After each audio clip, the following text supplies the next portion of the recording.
Asepeli makasi président na biso lesi biso billet ya sika. Général Major service national. Zama pambola bino bakisela bino ebele. En plus, ça va être plus valable que nous finissons à côté au somba. Il y a un des salines qui sont en macasse, il va y avoir des semoule, il faut que je pembe toli en mokala pende son mini yangwana. Maman Mbodja, on va être dans service national où le reçu en 18 000 francs. En tout cas, tu sais peli makasi.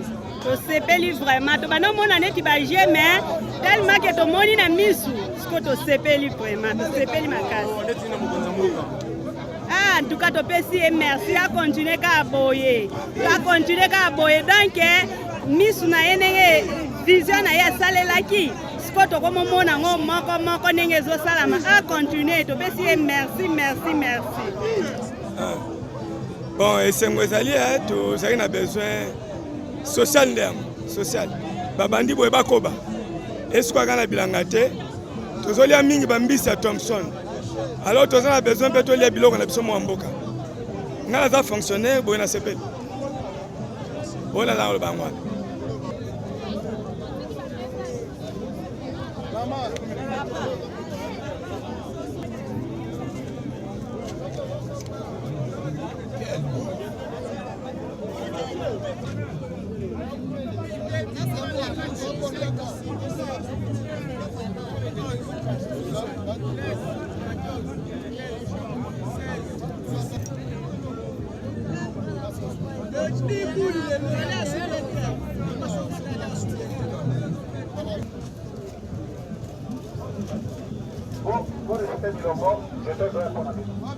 Et là.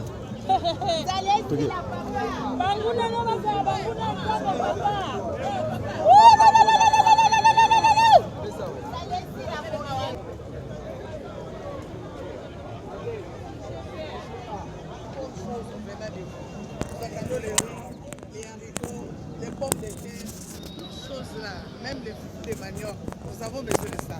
J'ai toujours suivi des émissions à Lingala en français où on nous parle du général Kassongo Kabwik. Aujourd'hui, je vous vois en face. Vraiment que Dieu vous bénisse. Que Dieu bénisse le président de la République, Félix-Antoine Tshisekedi Tshilombo. Fachi Béton. Merci. Et j'encourage nos enfants, nos petits-enfants qui sont partis là-bas. Voilà les services qu'ils nous ont rendus. Président de la République, Félix-Antoine Tshisekedi Tshilombo. Fachi Béton. Merci. Et j'encourage nos enfants, nos petits-enfants qui sont partis là-bas. Voilà les services qu'ils nous ont rendus. Vraiment, ils deviennent aujourd'hui un bénéfice pour la République. Et c'est un exemple pour les autres qui continuent toujours à faire de n'importe quoi. Et voilà, vous avez créé un service. Vous allez bannir même cet esprit-là de Koulouna. Ça n'aura plus sa place dans le Congo. Vraiment à vous mes enfants, banananga et mibali kitoko zemi à moi mobile salara pasi. Ceux qui vont sala mosala aboye kozali pamboli pona mboka na biso Congo. Bino ba o botika liko sala misala o ezangitina. To sengi na bino botika. Po place na bino ekozana boloko. Ceux qui kosala 5 perte pona mboka.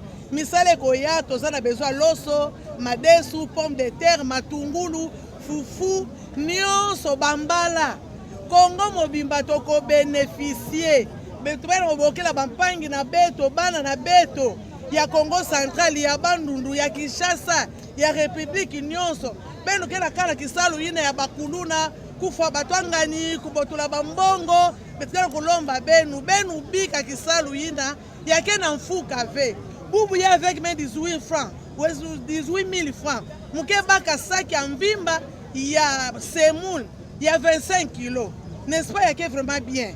En tout cas, Nzambi Sadi, sa président Beto Félix, et ça c'est-à-dire que généraux nyonso, surtout Tata Beto, Papa Kassongo Kabwik, mais que talent de gars na télévision, mais boubou yae, même mon andi bika Nzambi, Jésus-Christ, qui est le roi du Congo, comme disait notre président, qu'il soit avec toute l'armée, que ce soit dans la police, que ce soit dans la FARDC, bah unité nyonso. Nzambe yani sakmuna benu, que Dieu vous bénisse. Nzamba pambola bino, toko bonde la biso tozaba mama. Toebi pasa ko mema zemi.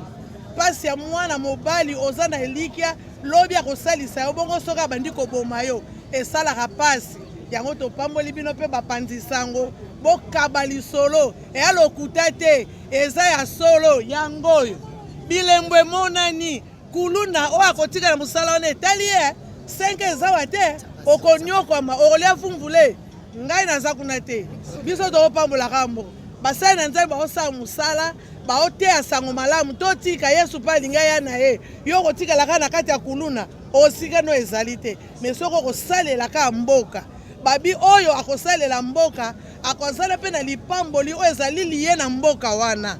Raison pour laquelle nous devons toujours prier pour notre nation. Que Dieu vous...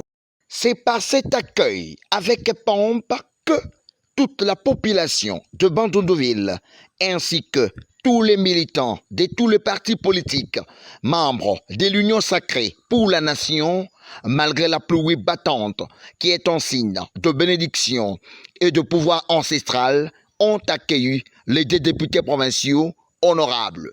Blanchard Takatela, président du collectif des députés provinciaux de la RDC, ainsi que l'honorable Claude Kumpel, respectivement élus des territoires de Boulungu et Idiofa. Ici, ils sont obligés de faire le pied jusqu'à l'Assemblée provinciale, plus ils avançaient, plus la foule se gonflait, et ce, au rythme des danses et cris de joie, témoignant ainsi le soutien sans embâche de tous les Kwilois au chef de l'État, Félix-Antoine Tshisekedi Tshilombo, à travers ses députés provinciaux. Face à la presse, le président du collectif des députés provinciaux et cadre du Palou que dirige le stratège et patriarche Godefroid Mayobo s'est déclaré satisfait pour avoir débloqué la situation des rémunérations des députés provinciaux avant d'appeler tous les Kwilois à soutenir à 100% le chef de l'État. On devait d'abord remercier la population de la ville de Bandundu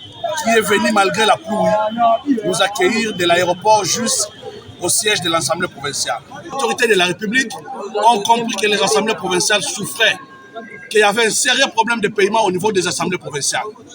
Et devant l'interlocuteur valable, capable et dynamique de tous les députés provinciaux, ils n'ont pas hésité de résoudre ces problèmes-là. Notez que cet accueil des honorables Claude Kumpel et Blanchard Takatela annonce clairement la victoire écrasante de Félix Tshisekedi Tshilombo dans le Kwilu grâce aux députés provinciaux de l'Union sacrée pour la nation qui sont des ambassadeurs infatigables du chef de l'État dans le Kwilu.